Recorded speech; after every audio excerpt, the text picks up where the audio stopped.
चलो अभी हम लोग स्टार्ट करने वाले हैं एक्सरसाइज नंबर 2.6 जिसमें हम लोग पढ़ने वाले हैं एप्लीकेशंस ऑफ मैट्रिसेस। एप्लीकेशंस का मतलब होता है यूज। तो मैट्रिसेस का हम लोग यूज कहाँ पे करने वाले हैं?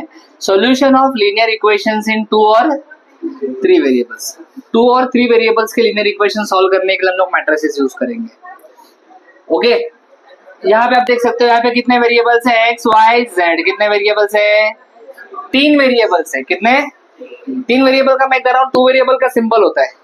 3 वेरिएबल का किया तो 2 वेरिएबल का सिंबल होगा। 2 वेरिएबल में छोटा सा डिटरमिनेंट बनेगा, 3 वेरिएबल में डिटरमिनेंट बड़ा बनेगा। यस और नो? तो ये ऐसा करूंगा तो ये आ जाएगा ना, बराबर।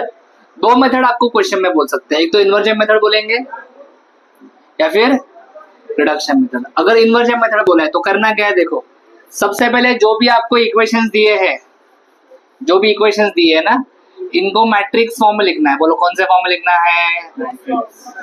मैट्रिक्स फॉर्म को हम लोग ax इक्वल टू भी लिखते हैं। ax इक्वल टू सर कैसे लिखने का? a कैसे लिखने का? बोलो x के बाजू में क्या है? 1, y के बाजू में 1, z के बाजू में 1। बोलो 1, y के बाजू में, z के बाजू में 1, 1 1 माइनस 1। x मतलब अननोन। अननोन क्या क्या तुम्हारे? X Y Z. और is equal to B. B is equal to B मतलब ये। बोलो 1 2 3। सही बात है, यस। आपको एक्स फाइंड करना है, आपको एक्स फाइंड करना है मतलब एक्स वाई और जेड का वैल्यू फाइंड करना है। मैंने ऑलरेडी कॉन्सेप्ट आपको बताया है। ऐसा रहेगा तो क्या करते हैं? बोलो क्या बोला है मैंने? हाँ, तो ऐसा एग्जाम में लिखना है, pre multiply by A inverse. Pre multiply क्यों किया? क्योंकि एक्स के पहले ए है ना। यस, तो ये आ जाएगा A inverse into A X, A inverse into B. A inverse into A कितना होता है? आई। बोलो आई है ना सर? आई इंटू एक्स। अभी आपको ए इनवर्स निकालना पड़ेगा। क्या निकालना पड़ेगा? ए इनवर्स निकालने के लिए आपको इनवर्स निकालना है। सॉरी ए इनवर्स निकालने के लिए आपको क्या क्या सिखाया मैंने? 2 तरीके से निकाल सकते हैं इनवर्स, एडजॉइंट मेथड से या फिर ट्रांसफॉर्मेशन मेथड से। आपकी इच्छा क्या है? यस, तो अभी आप क्या करो, ये जो ए दिख रहा है इसका इनवर्स निकालो एडजॉइंट मेथड से। स्टार्ट करो। सो एडजॉइंट मेथड यूज करके ऐसा कुछ आपका ए इनवर्स आने वाला है। अभी हमें तो एक्स फाइंड करना है ना, वी वांट एक्स। तो X is equal to A inverse into B है। एक्स मतलब क्या है? एक्स वाई जेड है ना। एक्स मतलब क्या है? X Y Z. A inverse आपका आया 1/4, 0 to 2, 2 to 2 minus 2 0, 2 0 minus 2। B आपका है 1 2 3। चलो मल्टीप्लाई करते हैं। कितने रोज है? फर्स्ट के रोज कितने हैं? 3 रोज। सेकंड के कॉलम 1। तो आपको कैलकुलेशंस कितने करने हैं? 1 2 3। चलो पहला करते हैं। First row first column 0 into 1 0, 2 into 2 4, 2 into 3 6। फिर second row first column 2 into 1 minus 2 into 2, 0 into 3। फिर third row first column 2 into 1 2 plus 0 minus 6। तो यह आ जाएगा, बाहर तो 1/4 है, यह आ जाएगा 10 माइनस 2 और यह आ जाएगा -4। डिवाइड करेंगे तो 10/4 कितना होता है सर? 10/4 करेंगे तो ये 2 से कट करेंगे तो 5/2 आता है, बरोबर है। -2/4 करेंगे तो -1/2 आता है। और -4/4 करेंगे तो कितना आएगा रे?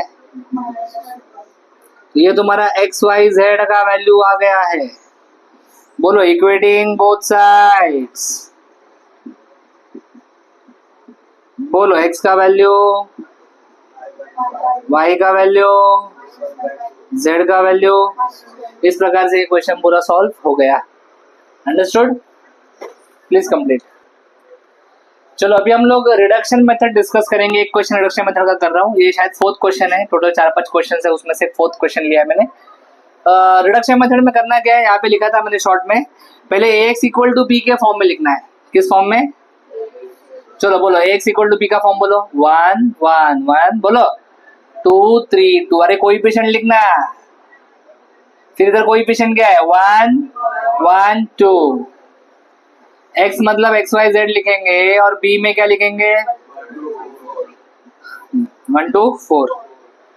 इसमें अपर ट्रायंगुलर या फिर लोअर ट्रायंगुलर भी कर सकते हैं, अपर ट्रायंगुलर भी कर सकते हैं, लोअर ट्रायंगुलर भी कर सकते हैं, कोई प्रॉब्लम नहीं है। अभी अगर अपर ट्रायंगुलर करना है, अपर ट्रायंगुलर किसको बोलते हैं, ये डायगोनल है, नीचे के नंबर को जीरो करने का। ये नीचे के नंबर जीरो रो ट्रांसफॉर्मेशन में होते कि कॉलम में होते हैं? अगर आपने रो ट्रांसफॉर्मेशन ठीक से पढ़ा है तो मैंने आपको सिखाया था कि पहले 1 लाने का, फिर उसके नीचे 0 लाने का, फिर ये 1 लाने का, उसके नीचे हाँ, फिर ये 1 लाने का, यस और नो? तो ये कौन से ट्रान्सफॉर्मेशन में ऐसा होता है, रो या कॉलम? वेड्या, रो मध्ये होतं। अभ्यास कर प्रामाणिकपणे, ऑल दी बेस्ट मनापासून तुला। चला रेडी?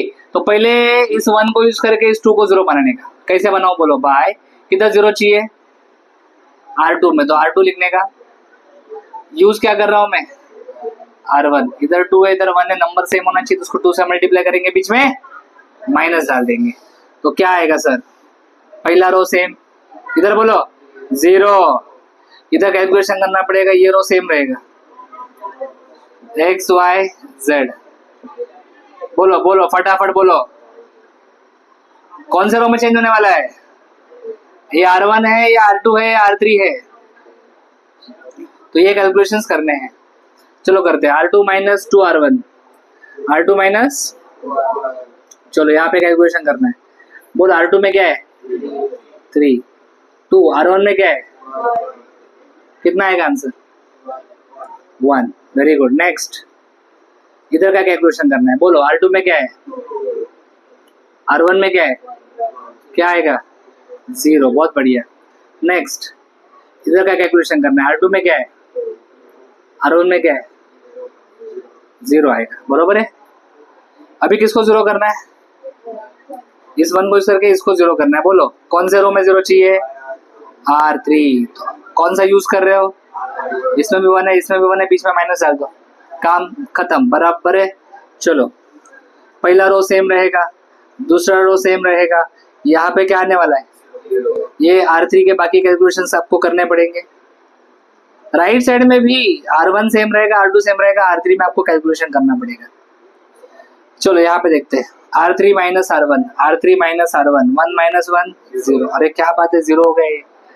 2 minus 1, 4 minus 1। आप देखोगे ध्यान से तो ये अपर ट्रायंगुलर मैट्रिक्स बन चुका है क्या? यस। रुक जाओ, बरोबर है, यस और नो? तो रिडक्शन हो चुका है, रिडक्शन हो चुका है। इसको वापस हम लोग इक्वेशन फॉर्म में लिखेंगे। किस फॉर्म में लिखेंगे?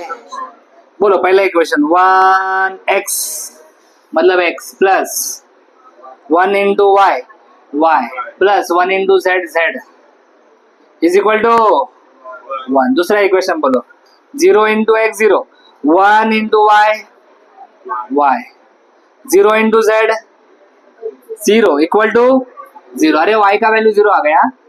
Next 0 into x 0, 0 into y 0, 1 into z, z equal to, अरे z भी आ गया 3। अब इन दोनों वैल्यू को इसमें डाल दो। बोलो x y की जगह पे 0, z की जगह पे 3, तो x का वैल्यू क्या आएगा? -2। समझ रहे हैं? हो गया क्वेश्चन सॉल्व। ये कौन सा मेथड था? Reduction method. रिडक्शन मेथड थोड़ा ज्यादा इजी लगा आपको? ठीक है, दैट्स इट। हमने अपर ट्रायंगुलर में कन्वर्ट किया है, इसलिए रो ट्रांसफॉर्मेशन। किसी को लोअर ट्रायंगुलर में कन्वर्ट करना रहेगा तो कॉलम ट्रांसफॉर्मेशन करना।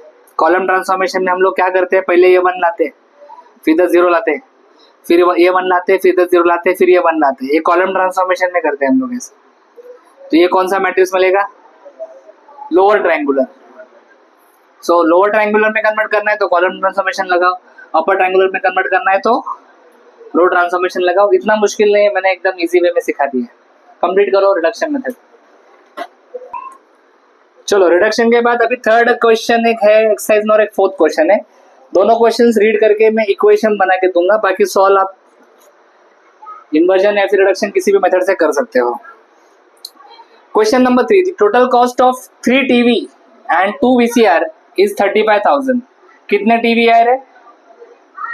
कितने टीवी है? 3 टीवी एंड 2 VCR। तो यहाँ पे क्या करना पड़ेगा, लेट कॉस्ट ऑफ, बोलो let cost of a TV, नहीं एक टीवी का पहले अज्यूम करो, let cost of a TV be X, cost of a VCR, a मतलब एक, बी वाई।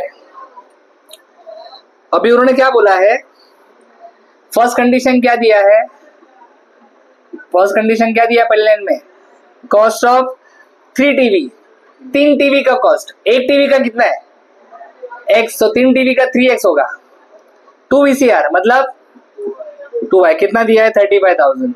ये बन गया हमारा एक इक्वेशन। दूसरा, the shopkeeper wants profit of ₹1,000 पर टेलीविजन एंड 500 पर VCR। शॉपकीपर को 1000 का प्रॉफिट टेलीविजन पे चाहिए, एक टीवी पे 1000 का प्रॉफिट चाहिए, और VCR पे कितना प्रॉफिट चाहिए, 500 का चाहिए। He can sell 2 TV and 1 VCR and get the total revenue as 21,500. Find the cost price of and selling price of TV and VCR. Okay, ये कौन सा प्राइस है, कॉस्ट प्राइस। कॉस्ट प्राइस मतलब TV बनाने के लिए जो खर्चा आता है ना, उसको कॉस्ट प्राइस बोलते हैं। क्या बोलते हैं, यस। अभी हमको सेलिंग प्राइस लिखना है, क्या लिखना है, बराबर है, कौन सा price, selling price of a TV and बोलो cost price of a TV, sorry VCR। ये टीवी पे कितना प्रॉफिट कमाने का है, 1000 का प्रॉफिट कमाने का है। अभी टीवी का कॉस्ट प्राइस कितना है, अभी टीवी का कॉस्ट प्राइस कितना है x, ये कॉस्ट प्राइस मतलब टीवी बनाने के लिए x खर्चा आया, 1000 रुपए का प्रॉफिट कमाने का है, मतलब बेचेंगे कितने में, x प्लस 1000 में बेचेंगे। अगर सपोज बनाने के लिए खर्चा x आया है, बरोबर है, या फिर चलो बनाने के लिए खर्चा आया है सपोज 5000, कितना, मुझे 1000 रुपए प्रॉफिट कमा के बेचने का है, तो इसमें मैं 1000 रुपए ऐड करूंगा और बेचूंगा कितने को, तो ये कॉस्ट प्राइस, ये प्रॉफिट, ये कौन सा प्राइस, सेलिंग प्राइस। तो सेलिंग प्राइस निकालने के लिए कॉस्ट में प्रॉफिट ऐड करो, प्रॉफिट कितना चाहिए, 1000 का चाहिए, VCR पे प्रॉफिट कितना चाहिए, 500 का चाहिए। अभी उन्होंने सेकंड कंडीशन क्या दिया है, सेकंड कंडीशन देखो बेटा, he can sell 2 TV, he can sell बोला है ना, कितना टीवी, 2 टीवी, तो क्या करना पड़ेगा, इसको 2 से मल्टीप्लाई करना पड़ेगा, बोलो हाँ या ना, एंड 1 VCR, 1 VCR मतलब बरोबर है, कितने रुपए को बेचा इसने, 21,500। थोड़ा इसको सॉल्व कर लो, 2x प्लस 2000, 2 को मल्टीप्लाई कर दिया अंदर, y प्लस बोलो ये कितना हो जाएगा, बोलो 2x प्लस y, 2000 प्लस 500, 2500, बरोबर है सर। ये 2500 को इधर भेज दो, बोलो 2x प्लस y, बोलो बोलो, तो कितना आएगा ये आ जाएगा 19,000, कितना आ जाएगा, इक्वेशन नंबर 2, बरोबर है। अभी ये इक्वेशन नंबर 1 और इक्वेशन नंबर, इन दोनों इक्वेशन को सॉल्व करो बाय यूजिंग, एक तो इन्वर्जन मेथड यूज करो या फिर आपकी मर्जी। यस, कंप्लीट वीडियो पॉज करो, इतना लिखो, आगे इक्वेशन सॉल्व करो। अगला क्वेश्चन, क्वेश्चन नंबर 4, अच्छा क्वेश्चन है, the sum of the cost of 1 economic book, 1 cooperation book and 1 account book is 420। कितने बुक है भैया, 3। So let cost of a economic book BX, फिर कॉस्ट ऑफ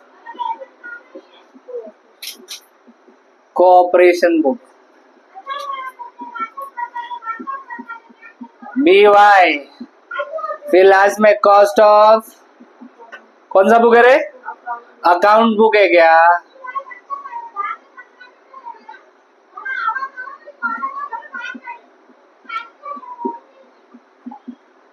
BZ। अभी पहला कंडीशन क्या दिया है, sum of cost of, sum मतलब plus, economic book, cooperation book, account book, इन तीनों का अगर हमने प्लस किया कॉस्ट तो कितना आता है 420 बरोबर।